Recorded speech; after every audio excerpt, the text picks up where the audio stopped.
this is a cluster warhead, and it is impossible for air defense to stop this. So Tel Aviv is getting pummeled. We don't have footage because it's being censored right now.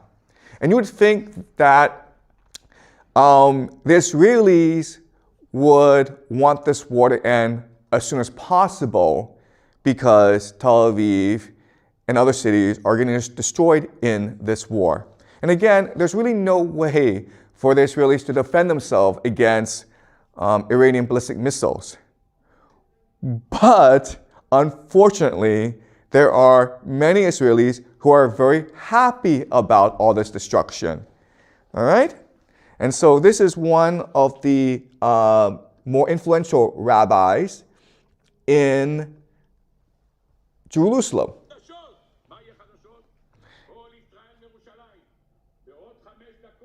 He's talking in Hebrew, but what he's saying is that this war of destruction, it will bring about the return of the coming of the Messiah.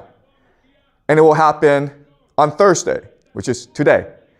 Okay? So they are not at all saddened by what is happening. In fact, they are quite animated. They're very excited about what's happening.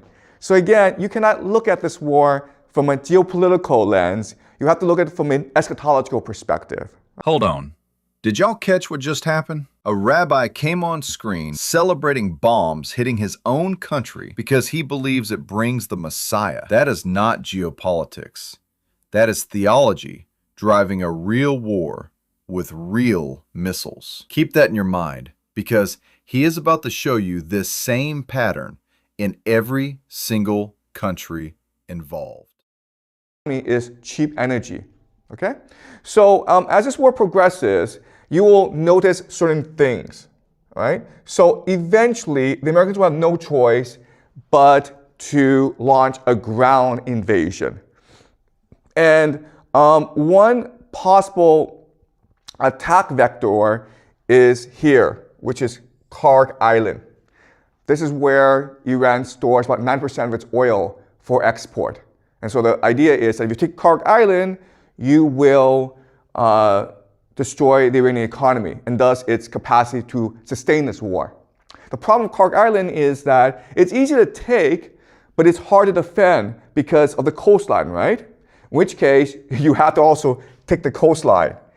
But then you deal with the Zagros Mountains, and so you have to expand outwards. Okay, so this is what we call mission creep, where you cannot justify the war.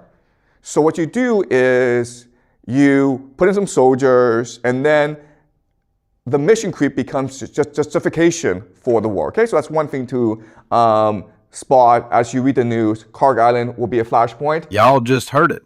There is no defense against those Iranian ballistic missiles. Cluster warheads are hitting Tel Aviv right now, and nobody in Western media will say it out loud. This is not a proxy war anymore.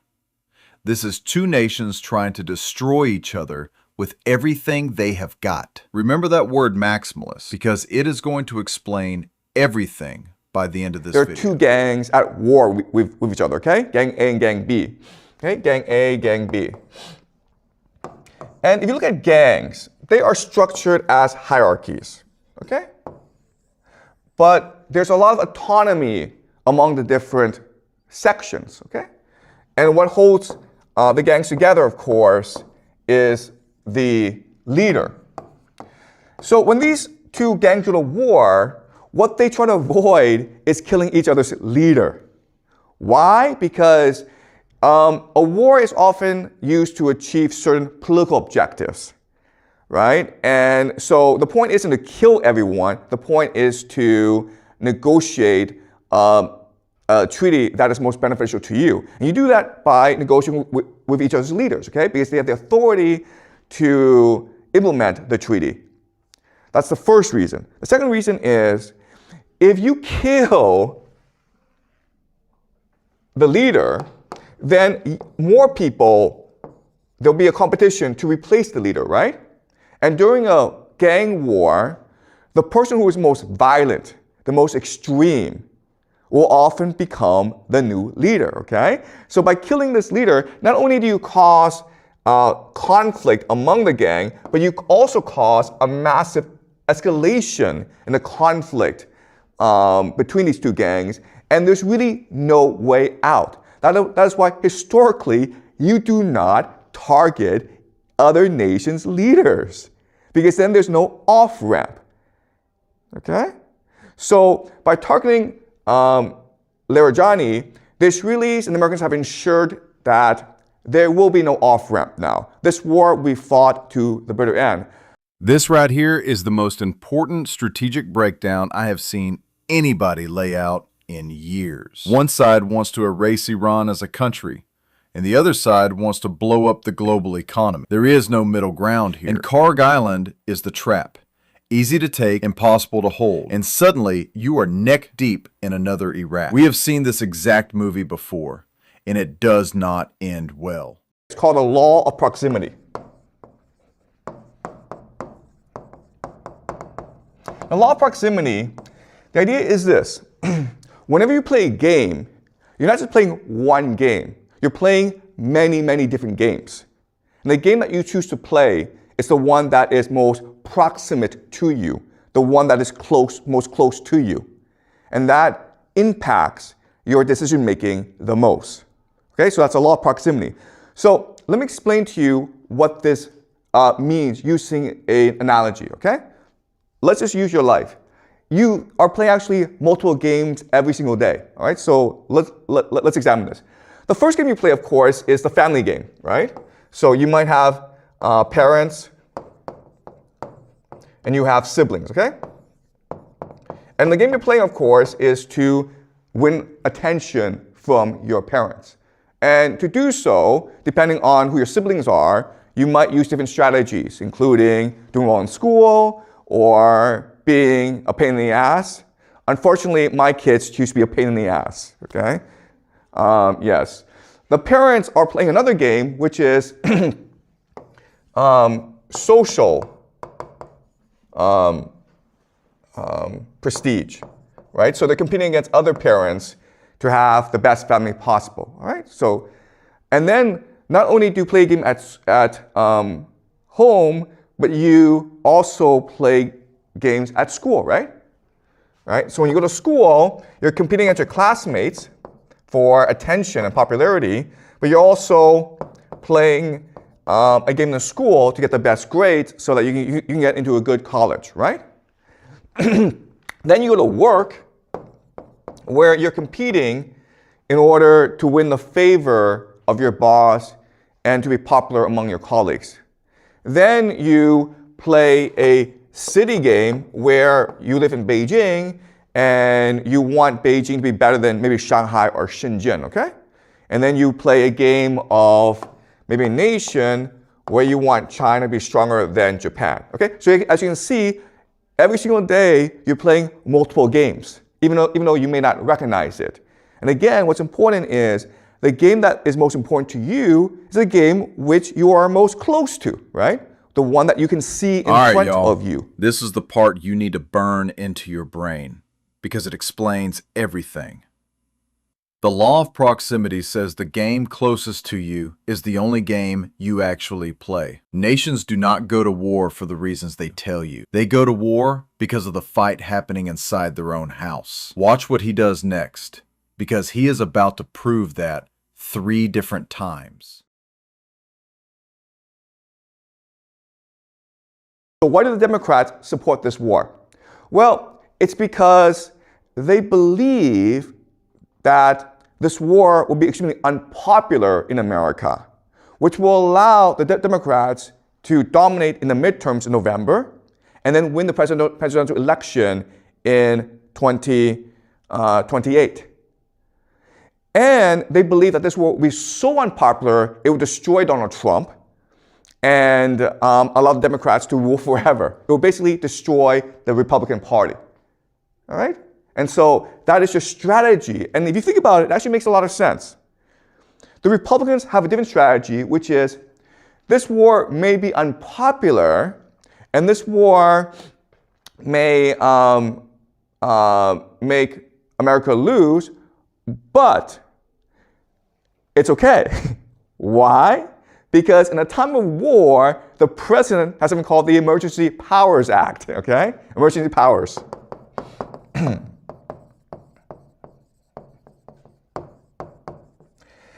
Emergency powers allows the president to essentially suspend the Constitution and to suspend or delay elections. Also, the Republicans want to pass something called Safe America Act. Okay? The Safe America Act, which means that if you are a voter, you must present ID in order to vote. And you think that this is, well, reasonable, but historically, the idea of checking ID is a way to discriminate against minorities, right? To have police officers there to scare minorities. And that's traditionally how racism was enforced in America. Okay? So in other words, the Republicans have many different strategies of either cheating or manipulating the elections. They could also, I have to say this, but if the war is going really badly, what they will do is call up a national draft and cancel the elections, okay? Pay attention, because right here is the moment this war became completely unstoppable. The one person who could negotiate a ceasefire is confirmed dead, and both sides wanted it that way. You do not kill the other side's leader unless you never want peace. That is his whole gang analogy right there. There is no off-ramp now, and that is not an accident. That is the plan. We call it private credit bubble, right? Private credit bubble, the idea of private credit is very simple.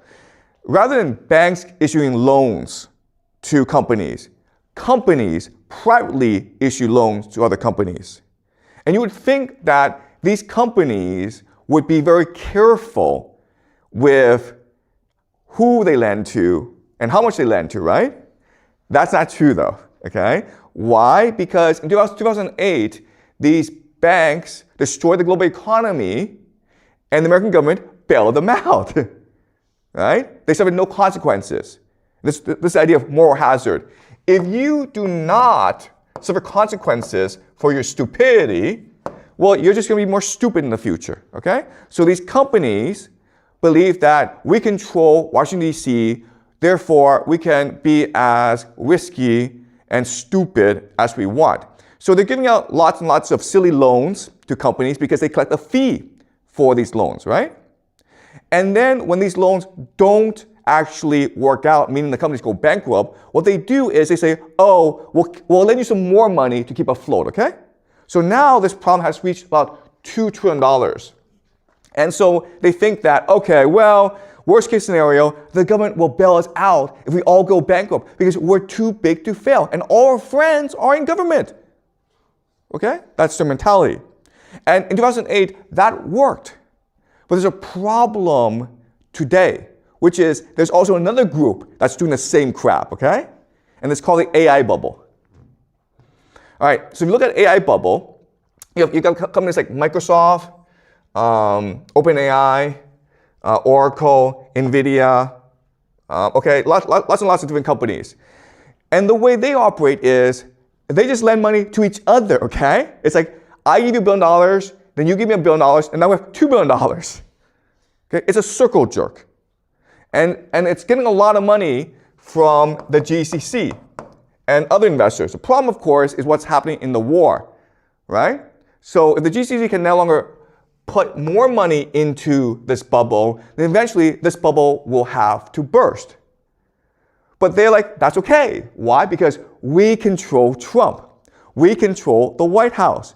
We are the stock market. Therefore, Washington, D.C. will bail us out. Okay? So that's the war going on, where you have two parasitic forces, the finance sector and the tech sector, and they are all looking for government bailouts when their bubble bursts.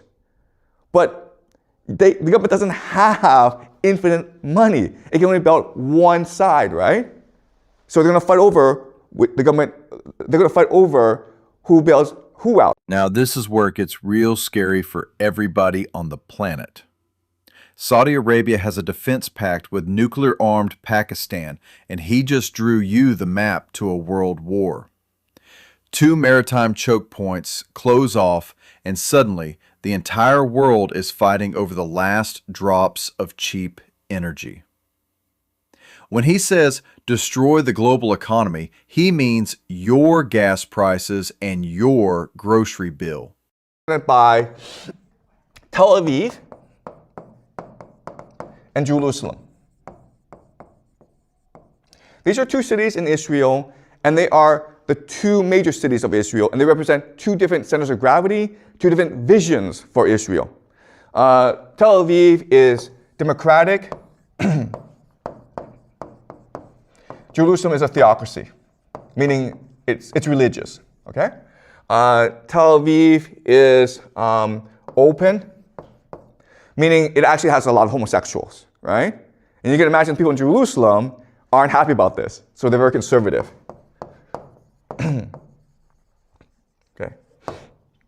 Okay, cosmopolitan tradition. All right, so these are 2 vastly different visions for Israel, where Tel Aviv is this open, democratic, modern, progressive city. Lots of homosexuals, lots of open ideas, very secular, very outward-looking, very Western. Jerusalem is the complete opposite, okay? Very religious, very conservative. And they hate each other. And the fact that Tel Aviv is getting destroyed right now in this war, people in Jerusalem are actually okay with this, okay? They're not like, oh my God, they're killing Israelis. No. Tel Aviv is the great Satan. Let's just destroy it so that we can build a theocracy. Okay, all right. So let's look closely at where they disagree, okay? So Israel is the kingdom of David.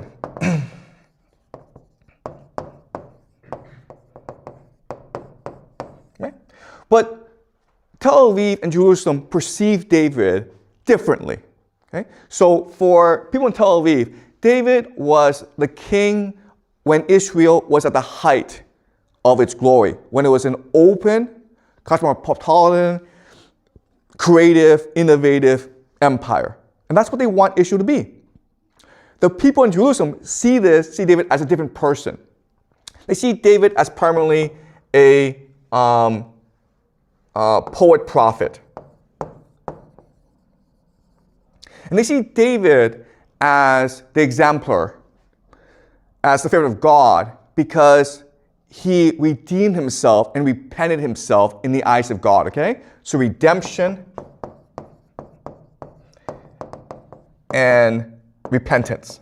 I need everybody to hear this part one more time, because he just told you neither side in America wants peace.